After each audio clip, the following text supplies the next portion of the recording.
Muy buenos días.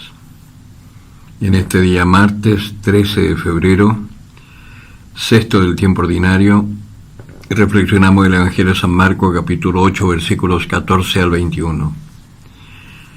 En aquel tiempo los discípulos se habían olvidado de tomar panes y no llevaban consigo en la barca más que un pan.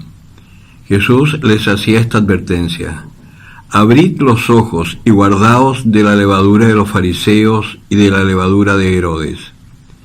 Ellos hablaban entre sí que no tenían panes. Dándose cuenta, les dice: ¿por qué estáis hablando que no tenéis panes? ¿Aún no comprendéis ni entendéis? ¿Es que tenéis la mente embotada? Teniendo ojos no veis y teniendo oídos no oís. ¿No os acordáis de cuando partí los 5 panes para los 5.000? ¿Cuántos canastos llenos de trozos recogisteis? 12, le dicen. Y cuando partí los 7 entre los 4.000, ¿cuántas espuertas llenas de trozos recogisteis? Le dicen 7. Y continuó: ¿aún no entendéis? Palabra del Señor. Si el Señor nos hiciera esta pregunta hoy, ¿entenderíamos? Yo creo que no.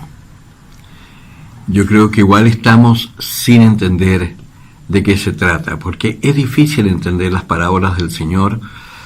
Primero tenemos que ponernos en el contexto de cuando se hicieron, cuando se dieron. En esa época el pueblo de Israel, si bien era muy conocedor de la ley, hasta los más iletrados, porque era más bien una transmisión oral que leía, así que incluso los analfabetos conocían la ley. Pero, como hemos dicho en otras ocasiones, estaban aferrados a la ley, sin el Espíritu, sin entender para qué o por qué se hacían las cosas. Entonces estos signos del Señor tampoco los entienden, porque están muy centrados en sí mismos. Y a nosotros nos pasa más o menos igual, porque no solo no hemos tenido una instrucción bíblica seria de adultos, sino que nos hemos quedado, los más viejos quizás, con el catecismo del padre Astete, los más jóvenes con unas clasecitas moralísticas de religión en la escuela, y los más jóvenes aún ni siquiera con clase de religión. Y no hablemos de catequesis en las parroquias, porque ya sabemos que las catequesis en las parroquias son un desastre. Los catequistas mismos no entienden nada de lo que están diciendo o haciendo.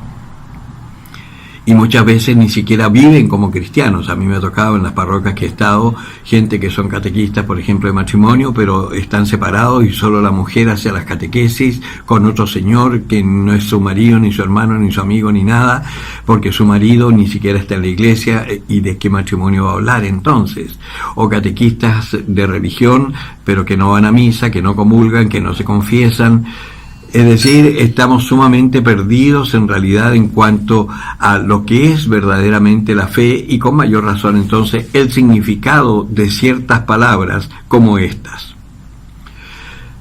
Para no enredarlos mucho, acá la esencia de este evangelio, de esta parte del evangelio de San Marcos, es la evangelización.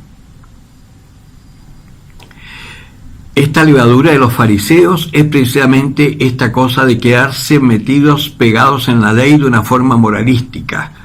Pórtate bien, debes comprometerte, tienes que hacer esto, pero el Espíritu no está ni aparece por ningún lado.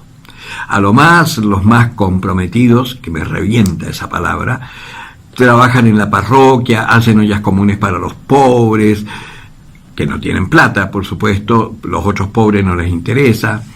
En fin, estamos aferrados a esa levadura de los fariseos, creyéndonos buenos y creyéndonos que por el hecho de estar en la iglesia haciendo algo, o por lo menos yendo a misa, ya somos cristianos. Y ay de mí si me dicen algo, porque ese que me dice algo lo parto, porque ¿qué tienes tú que meterte conmigo? ¿Qué sabes tú de mi fe? ¿Qué sabes tú?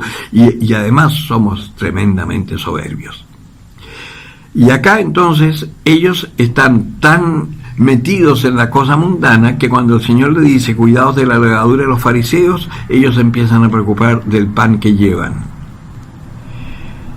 También nosotros vivimos preocupados de qué vamos a comer, con qué nos vamos a vestir, ¿no? De qué viviremos. Y el Señor nos dice, no andéis preocupados de esas cosas, son otras las más importantes. Buscad primero el reino de Dios y su justicia, y lo demás se os dará por añadidura. Y quienes hemos creído esa palabra, y me incluyo, podemos asegurar que es verdad, porque el Señor provee y el Señor sostiene a aquellos que creen en su poder, en su amor, en su misericordia. Ahora, las multiplicaciones. Los 12 canastos que se llenaron de la primera multiplicación, el primer signo es que los hijos de Israel, vale decir, los judíos, no tenían nada que temer porque el Señor iba a ser siempre providente en la medida en que escucharan su palabra y siguieran sus mandatos, sus indicaciones. Y las 7 espuertas eran las 7 naciones paganas que se conocían en ese tiempo, vale decir, todo el resto de la humanidad. Nosotros estaríamos incluidos dentro de esos 7 canastos, dentro de esas 7 naciones. En ese momento no se conocía más. Acuérdense que se pensaba de que el mundo se terminaba en el Peñón de Gibraltar, en España. Ahí se terminaba el mundo y el resto de las aguas caían hacia el abismo.